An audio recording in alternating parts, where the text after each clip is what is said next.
મિત્રો, આણંદના ગૌરવની વાત કરો ને તો તમે કોઈ પણ રાજ્યની અંદર કે રાજ્યના મોટામાં મોટા શહેરની અંદર ફૂટપાથ પર ક્યારેય પંખા ચાલતા જોયા છે? આણંદ સિટી એક એવી છે કે એ આણંદ સિટીની અંદર વિદ્યાનગર રોડ ઉપર નાગરિકો માટે આણંદ વિદ્યાનગર રોડ ઉપર આવેલ ફૂટપાથ ઉપર પંખા મૂકેલા છે. પંખા. હા તો મિત્રો, આવો હું તમને લઈ જાઉં છું આણંદ વિદ્યાનગર રોડ ઉપર નાગરિકો માટે ખાસ ઉનાળાની ગરમીથી બચવા માટે. જુઓ, આ પંખા ધમધમી રહ્યા છે. આનો તમામ શ્રેય આણંદ નગરપાલિકા અને તેમના સભ્યો, પ્રમુખ અને ઓફિસરને જ જાય છે. માટે તેઓને અભિનંદન, ખૂબ ખૂબ અભિનંદન.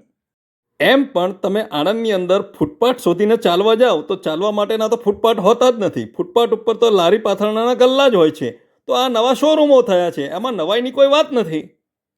આ ફૂટપાથ ઉપર ધમધમી રહેલા પંખા આણંદના નાગરિકોની ખુશનસીબી સમજવી કે કમનસીબી એ તો આણંદના નગરપાલિકાના સભ્યો અને ત્યાંના ઓફિસરો જ નક્કી કરી શકે તેમ છે. બીજું, આ ફૂટપાથને પોતાની જગ્યા સમજીને ઉપયોગ કરનાર માલિકને પણ ધન્યવાદ અપાય.